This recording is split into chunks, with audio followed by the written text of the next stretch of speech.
की पहचान है परीक्षित, वह मनुष्य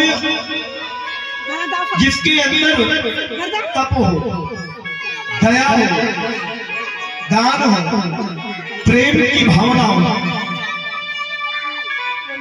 परीक्षित बोले कि महाराज ये तप कैसा होना चाहिए? तप का मतलब क्या हुआ? बाबा जी बनकर तपस्या करना नहीं। हे परीक्षित, यदि कोई व्यक्ति संसारिक रूप में है, गृहस्थ में है, उसी गृहस्थी में रहकर संयमता का धारण कर ले, संयमता का धारण कर ले, उसी गृहस्थी में रहकर संतोष सीख ले, संतोष होना सीख ले, संतोषम परम सुखम की भावना को जान ले, अपनी जिम्मेदारियों को अच्छी तरह से निर्वहन करना जान ले।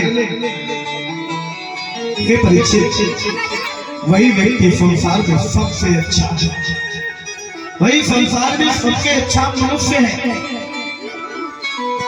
जो अपनी जिम्मेदारियों का निर्वहन भली भांति संयम तरीके से करता है, वही अच्छा इंसान है। कहा महाराज, मेरा अंतिम प्रश्न है, कहा क्या इस संसार में सबसे सुखी प्राणी कौन है? सबसे सुखी कौन है? कहा परीक्षित, इस संसार में सबसे सुखी वही है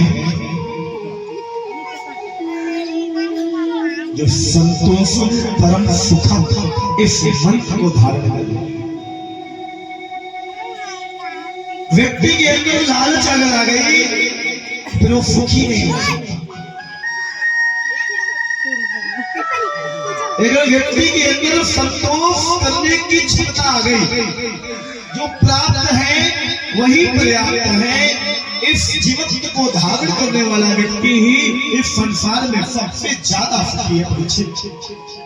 सबसे ज्यादा वही सुखी है जो ऐसी भावना रखे कि परमात्मा ने जो हमें दे दिया है वह बहुत है, परमात्मा ने जो बना दिया है वो बहुत है, क्योंकि भगवान हमारी क्षमता से ज्यादा हमें दे देता है। देता है कि नहीं देता?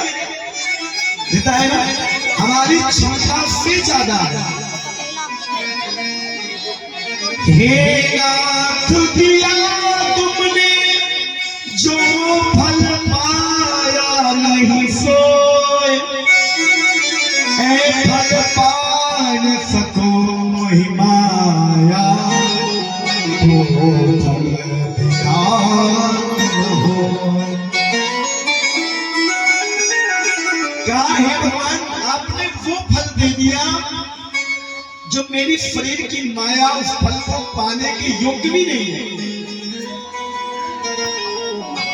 आपने तो उस फल को चखा दिया, आपने तो उस पुष्प की सुगंध मुझे दे दी जिस पुष्प की सुगंध की कल्पना हम जीवन में नहीं करते। तो हे परीक्षित, संसार में वही व्यक्ति सुखी है जो ऐसे भावों को जागृत करता है। कहा सुखदेव जी ने कहा परीक्षित, तुम्हें और भी कोई प्रश्न पूछना है? कहा प्रभु प्रश्न तो अनेक हैं, लेकिन आपने जो मुझे बतला दिया अभी, मैं सारे प्रश्नों का उत्तर उसी में पा गया। सारे प्रश्नों के उत्तर इन्हीं में निहित है। अर्थात कहने का मतलब है जो भगवान के चरणों में दासस्य भाव को स्वीकार कर लेता है वह व्यक्ति अपने संसार में सबसे ज्यादा सुखी होता है। वह व्यक्ति अपने जीवन में सबसे पूरी होता है। वह व्यक्ति अपने जीवन में सबसे महान गुणों वाला होता है। वह व्यक्ति अपने जीवन में सबसे ज्ञानी हो जाता है। किताबी ज्ञान ले लेने से मतलब तो आप IAS PCS बन सकते हो, डॉक्टर बन सकते हो, इंजीनियर बन सकते हो, लेकिन मेरे प्रभु की महिमा को जान लेने के बाद आपकी जो पदवी बनेगी ना आपके चरणों में पदार्पण हो जाए, चरणों में झुक जाए। मैं प्यास फिर से कहता हूँ,